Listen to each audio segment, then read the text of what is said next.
श्री शिवाय नमस्तु भयम। दोस्तों, जैसा कि आप सभी लोग जानते हैं कि 19 फरवरी 2026 यानी गुरुवार को पड़ रही है फाल्गुन मास की शुक्ल पक्ष द्वितीया तिथि और फुलेरा दूज। और दोस्तों, यह वह तिथि है जो फाल्गुन महीने में पड़ने वाली सबसे बड़ी तिथि है, क्योंकि यह गुरुवार के दिन पड़ रही है और इसका बहुत ही बड़ा और विशेष महत्व होता है। पूज्य गुरु जी ने कहा है कि अगर कभी भी मौका लग जाए और फाल्गुन महीने की फुलेरा दूज गुरुवार को पड़ जाए तो आप लोगों को 7 चने की दाल वाला उपाय तो अवश्य ही करना चाहिए। इन दोनों का संयोग बहुत कम आता है। और इसी के साथ में गुरुजी ने अपनी शिव पुराण कथा में बताया है कि इस दिन आपको 7 चने की दाल वाला उपाय तो आपको अवश्य ही करना चाहिए, क्योंकि ऐसा दिन पूरे साल में सिर्फ एक ही बार आता है। और दोस्तों, आप सभी लोग जानते हो कि गुरुवार फुलेरा दूज का अगर सबसे बड़ा कोई उपाय है तो 7 चने की दाल वाला उपाय है। तो दोस्तों, इस गुरुवार फुलेरा दूज के दिन आप लोगों को इस 7 चने की दाल वाला उपाय को जरूर करना है। बहुत सारे लोग होंगे जिन लोगों ने इस उपाय को ना किया हो, मतलब पूरा साल निकल गया, उन्होंने किसी भी दिन इस 7 चने की दाल वाला उपाय को ना किया हो। पर दोस्तों, आपके पास एक आखिरी मौका बचा हुआ है, जो कि 19 फरवरी गुरुवार फुलेरा दूज के दिन है। तो इस दिन आप लोगों को इस वाले उपाय को जरूर कर लेना है। भले ही आपने महीने भर इस उपाय को ना किया हो, पर अगर आपने इस फाल्गुन महीने के गुरुवार फुलेरा दूज के दिन अगर इस वाले उपाय को कर लिया तो आपको इस उपाय को करने का वह फल मिलेगा जिसकी आपने कभी कल्पना भी नहीं करी होगी। इसीलिए आप लोग इस वाले उपाय को एक बार जरूर कर लेना है, ताकि आप लोगों के हाथ से यह मौका ना जा सके और आपको इस उपाय को करने का फल मिल सके। दोस्तों, यह उपाय पंडित जी ने अपनी अभी की ही श्री शिव पुराण की कथा में बताया है, जिस उपाय को आज हम आपको बहुत अच्छे से समझाने वाले हैं। इस वीडियो को देखने के बाद इस उपाय को समझने के लिए आपको कोई और वीडियो को देखने की जरूरत नहीं पड़ेगी। तो चलिए दोस्तों, उपाय को शुरू करते हैं। देखिए, ये इस फाल्गुन महीने के गुरुवार फुलेरा दूज के दिन ये इतना खास होता है, इतना महत्वपूर्ण होता है। देखा गया है कभी कभी बड़े बड़े पूजा पाठ अनुष्ठान से जो मनोकामना नहीं होते, वो फाल्गुन महीने के गुरुवार फुलेरा दूज के दिन एक छोटे से उपाय करने से ही आपकी मनोकामना पूर्ण हो जाती है। और बहुत सारे लोगों ने इस उपाय को किया भी है और उनको इस उपाय को है किया भी है, को करने का फल भी जरूर मिला है। अगर आप लोग भी इस उपाय को करना चाहते हैं तो आप इस उपाय को पहले अच्छे से समझ लेना, सुन लेना, उसके बाद करना। आपको इस उपाय का फल जरूर मिलेगा। और इस उपाय को कर लेने से आपके घर में चाहे किसी भी प्रकार और समस्या क्यों ना चल रही हो, आपको उसका कारण भी नहीं पता है कि भाई ये समस्या किस कारण से चल रही है, उसका कुछ भी कारण हो सकता है, जैसे पितृदोष हो सकता है या किसी भी तरह का मंगल दोष भी हो सकता है। तो इस दिन आप लोगों को ये वाला उपाय कर लेना है।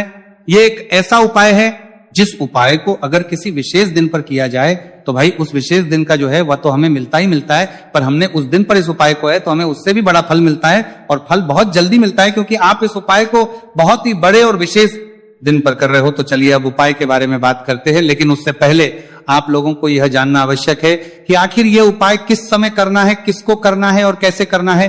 तो चलिए हम आगे आपको वीडियो में एक एक करके बता देते हैं। लेकिन उससे पहले अगर आप लोग हमारे चैनल पर बाहर आए हैं या फिर मेरी आवाज आज पहली बार सुन रहे हैं तो हमारे चैनल को सब्सक्राइब जरूर कर लेना, और इस वीडियो को लाइक करके कमेंट बॉक्स में श्री शिवाय नमस्तु भयम ओम नमः शिवाय जरूर टाइप कर देना।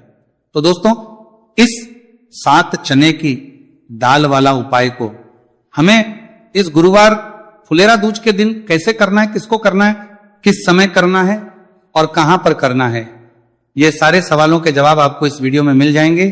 और जो ये देखेगा भाई उसको 7 चने की दाल वाला उपाय जरूर करना चाहिए, क्योंकि इस दिन एक चने की दाल का भी बहुत ही बड़ा और विशेष महत्व होता है। और जब बात आ चला के जाई 7 चने की दाल वाला उपाय की, तो ये सोने पर सुहागा वाली बात हो जाती है और ये एक बहुत ही बड़ा उपाय हो जाता है इस गुरुवार फुलेरा दूज का। तो अब दोस्तों, इस 7 चने की दाल वाला उपाय को आखिर करना किसको है, सबसे पहले हम लोग वो बात जान लेते हैं। तो देखो, घर की जो बड़ी माता होती है उन माताओं बहनों में से कोई भी एक बड़ी माता बहन इस वाले उपाय को कर सकती है। और दोस्तों, अगर आप चाहे तो अपने घर में से सभी सदस्यों को भी इस उपाय को करवा सकते हैं। अगर किसी व्यक्ति की खुद की कोई मनोकामना है, खुद की कोई दुख और परेशानी है जो कि वो अपने लिए ही करना चाहता है इस वाले उपाय को, तो वो खुद अपने लिए भी कर सकता है। बाकी अगर कोई घर में से ऐसा है जो कि अपने पूरे घर परिवार की सुख और शांति के लिए ये वाला उपाय करना चाहता है, तो भाई वो भी कर सकता है, उसमें भी कोई वाली बात नहीं है। कहने का मतलब यह है कि इस उपाय को हर एक सदस्य भी कर सकता है, और पूरे घर परिवार के सदस्य के लिए घर की बड़ी माताओं बहनों में से कोई एक माता बहन भी कर सकती है। माताएं बहनें अगर घर में उपस्थित ना हो या वो ये वाला उपाय ना कर पा रही हो तो फिर घर का कोई बड़ा सदस्य भी 7 चने की दाल वाला उपाय को कर सकता है, चाहे फिर वह पुरुष ही क्यों ना हो, उसमें कोई भी दिक्कत वाली बात नहीं है। अब दोस्तों जो अगला प्रश्न निकल कर आता है वो ये आता है, इस उपाय को लेकर के आखिर इस उपाय को हमें किस समय करना, सुबह के समय करना है कि शाम के समय करना है? तो देखो इस वाले उपाय को आप लोग सुबह के समय भी कर सकते हो और शाम के समय प्रदोष काल में भी कर सकते हो। अब अगर आप पूछो कि भाई सबसे उत्तम समय कौन सा रहेगा इस 7 चने की दाल वाला उपाय को करने का, तो हम आपसे बस यही कहेंगे कि इस उपाय को आप सुबह के समय करेंगे तो ज्यादा बेहतर होगा। बाकी अगर प्रदोष काल शाम के समय भी करेंगे तो भी अच्छा होगा, उसमें कोई भी दिक्कत वाली बात नहीं है। तो अब दोस्तों जो अगली सबसे बड़ी और महत्वपूर्ण बात आती है वह यह आती है कि सुबह अगर हम उपाय को करेंगे तो हमें कितने बजे से लेकर कितने बजे तक के बीच में करना है, और शाम के समय प्रदोष काल में करेंगे तो हमें कितने बजे से लेकर कितने बजे के बीच में करना है। तो देखो सुबह जितनी जल्दी हो सके आप उपाय को करने की कोशिश करना। बाकी अगर किसी कारणवश लेट भी हो जाओ, थोड़ी देर भी हो जाए तो 10 या 11 बजे तक भी आप कर लेना, पर 12 बजे से ज्यादा देरी ना हो, ठीक है, इस बात का ध्यान रखना। उसके बाद में दोस्तों अगर शाम के समय प्रदोष काल की बात करें, प्रदोष काल का जो समय है होता है वो शाम के 6 बजे से शुरू हो जाता है। मतलब शाम के 6 बजे से लेकर 7 बजे के बीच का जो समय होता है ये समय प्रदोष काल का समय होता है। तो आप इस उपाय को 7 या 8 बजे के बीच में भी कर सकते हो। मतलब शाम के 6 बजे से 8 बजे के बीच में आप कभी भी इस वाले उपाय को कर सकते हो, उसमें कोई भी दिक्कत वाली बात नहीं है। देखिए गुरु बृहस्पति को मजबूत करने से हमें हमारे जीवन में सफलता की प्राप्ति होती है। यदि हमारा किसी भी प्रकार का कार्य अटक रहा है, परिपूर्ण ही नहीं हो पा रहा है, तो हमें अपने गुरु ग्रह को मजबूत करना बहुत अधिक आवश्यक होता है। देखिए जब भी आपको ऐसा लगने लगे कि आपका जो जीवन है बहुत ही ज्यादा दुर्भाग्य के साथ बीत है, आपके कोई भी कार्य सिद्ध नहीं हो पा रहे हैं, तो जीवन में दुर्भाग्य को सौभाग्य में बदलने के लिए आपको यह चमत्कारिक उपाय करने चाहिए। तो गुरुवार की जो ये फुलेरा दूज है आपके जीवन से सारे दुर्भाग्य को दूर करने वाली है। देखिए यदि आपका गुरु ग्रह मजबूत नहीं है, गुरु ग्रह से जुड़ी किसी भी प्रकार की समस्या है, तब भी आपको यह उपाय करना चाहिए। आपके विवाह से जुड़ी किसी भी प्रकार की परेशानी है, बुद्धि ज्ञान और विवेक से जुड़ी किसी भी प्रकार की समस्या है, साथ ही साथ जीवन में सौभाग्य की प्राप्ति करना हो, जीवन से दुर्भाग्य को दूर करना हो और जीवन में यदि सफलता की प्राप्ति करना हो, तो आपको यह चमत्कारिक उपाय जरूर करने हैं। देखिए आज के इस पूरे वीडियो में हम आपको 3 महा उपाय बताने वाले हैं और ये तीनों ही उपाय आपके जीवन की सारी समस्याओं को समाप्त करने वाले हैं। तो चलिए दोस्तों जान लेते हैं विशेष उपाय के बारे में। देखिए इस उपाय को करने के लिए आपको मात्र 7 चने की दाल लेनी होगी, यानी कि आपको 7 चने की दाल लेनी होगी। देखिए चने की दाल जब भी आप लेंगे तो ये कहीं से भी टूटी हुई भी खंडित नहीं होनी चाहिए, इस बात का आपको विशेषकर ध्यान रखना है। इसी के साथ में आपको एक तांबे के पात्र के अंदर शुद्ध जल लेना होगा और इसी के साथ में आपको एक स्टील की कटोरी लेनी होगी जिसमें आपको शुद्ध जल लेना है। इसी कटोरी के अंदर आपको 1 से 2 गुड़ के टुकड़े भी डाल देने हैं, यानी कि आपको गुड़ वाला जल तैयार कर लेना है। अब इन तीनों ही सामग्रियों को लेकर के आपको पहुंचना है भगवान शिव के मंदिर में। देखिए दोस्तों ये जो उपाय है आप इस गुरुवार फुलेरा दूज के दिन सुबह से लेकर के शाम तक किसी भी समय में कर सकते हैं। देखिए दोस्तों सबसे पहले तो आपके पास जो 7 चने की दाल है, इसे आपको जो आपने गुड़ वाला जल तैयार किया है उसमें आपको डालनी है। आप 7 चने की दाल भी ले सकते हैं, 11 चने की दाल भी ले सकते हैं, 21 भी ले सकते हैं, और यदि आप 41 चने की दाल लेते हैं तो बहुत ही शुभ होता है। तो आपके पास जितनी भी चने की दाल है सबसे पहले तो आपको उसे गुड़ वाले जल के अंदर डाल देनी है। अब देखिए दोस्तों आपके पास जो 1 लोटा शुद्ध जल है, इसमें से थोड़ा सा जल सबसे पहले आपको भगवान शिव की शिवलिंग के सीधे तरफ जहां गणेश जी का स्थान होता है वहां पर आपको अर्पित करना है। फिर थोड़ा सा जल श्री कार्तिकेय जी वाले स्थान पर अर्पित करना है। फिर आपको थोड़ा सा जल माता अशोक सुंदरी वाले स्थान पर अर्पित करना है। फिर आपको थोड़ा सा जल माता पार्वती के हस्तकमल यानी कि कटी वाले भाग पर अर्पित करना है। और अंत में आपको थोड़ा सा जल भगवान शिव के शिवलिंग पर भी अर्पित कर देना है। और उस पात्र के अंदर आपको थोड़ा सा जल और शेष बचा लेना है, यानी कि 5 ही स्थान पर थोड़ा थोड़ा जल अर्पित करने के बाद अंत में शेष जल और उस पात्र के अंदर आपको बचा लेना है। अब आपको बृहस्पति ईश्वर महादेव का स्मरण करना है और आपके पास जो चने की दाल है इसे आपको अपने सीधे हाथ में रखनी है। देखिए गुरु का दिन है, इसीलिए आपको ओम नमो भगवते वासुदेवाय इस मंत्र का जाप भी करना है। अब देखिए दोस्तों, आपके पास जितने भी चने की दाल है, चाहे 7 है, 11 है, 41 है, उतनी बार आपको बृहस्पतिश्वर महादेव का स्मरण है। और ये जो चने की दाल है, इसे आपको भगवान शिव के शिवलिंग पर अर्पित कर देनी है। आपको लगातार बृहस्पतिश्वर महादेव का स्मरण करते रहना है। अब देखिए, अंत में जो आपने उस पात्र के अंदर शेष जल बचाया था, इसे आपको भगवान शिव के शिवलिंग पर ही धीरे धीरे अर्पित कर देना होगा।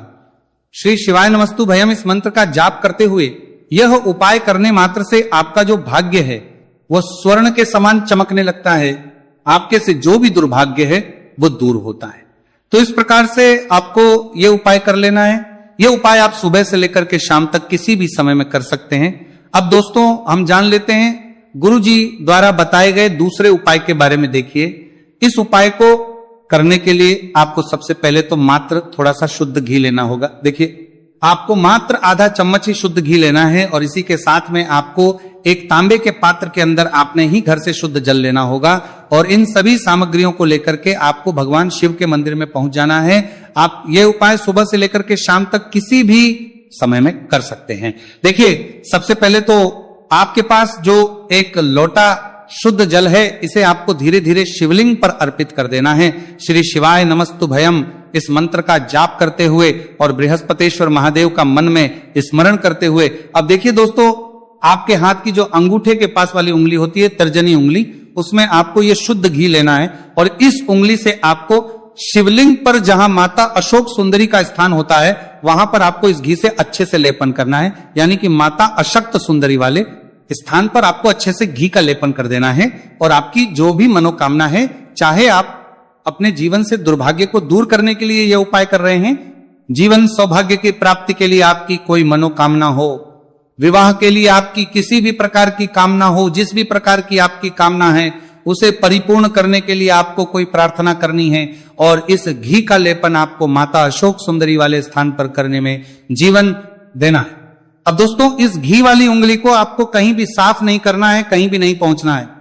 सीधे आपको अपने घर लेकर के आना है और इस घी की जो पहली बिंदी, इसे आपको अपने मुख्य द्वार पर लगा देनी है। और इस घी की बिंदी आप अपने घर में जहां भी आप पोरिया है, धन रखते हैं, वहां पर भी लगा सकते हैं। आपके घर में जहां कहीं भी रसोई घर है, वहां पर भी आप इस घी की बिंदी को लगा सकते हैं। तो 3 जगह आप इस घी की बिंदी को लगा सकते हैं। आपके घर में कभी भी अन्न और धन की कमी नहीं होगी और आपके घर में जो भी क्लेश होगा वह भी समाप्त हो जाएगा। तो इस प्रकार से आपको दुर्भाग्य को दूर के लिए दूसरा उपाय करना है। तो चलिए दोस्तों, अब हम जान लेते हैं तीसरे विशेष और अंतिम उपाय के बारे में। देखिए, यह उपाय भी बहुत ही खास है।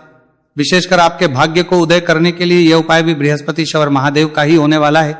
और विशेषकर आपको यह उपाय भी गुरुवार फुलेरा दूज के दिन ही करना है। देखिए, इस उपाय को करने के लिए आपको सबसे पहले तो एक प्यारी सी और सुंदर सी बेलपत्र लेनी होगी। बेलपत्र लेते समय ध्यान रखें कि यह कहीं से भी कटी फटी खंडित नहीं होनी चाहिए। यदि आपको बेलपत्र नहीं मिल पाती है तो आप शिवलिंग पर चढ़ी हुई बेलपत्र को पुनः शुद्ध जल से धोकर के उसका उपयोग कर सकते हैं। इसी के साथ में आपको एक तांबे के पात्र के अंदर शुद्ध जल लेना होगा और इसी के साथ में आपको आधा चम्मच या फिर उससे भी कम शहद लेना होगा। अब दोस्तों, मात्र ये तीनों ही सामग्रियां लेकर के आपको पहुंचना है भगवान शिव के मंदिर में। मंदिर पहुंच पाने के बाद आप सभी को पता है कि बेलपत्र में 3 पत्तियां होती हैं।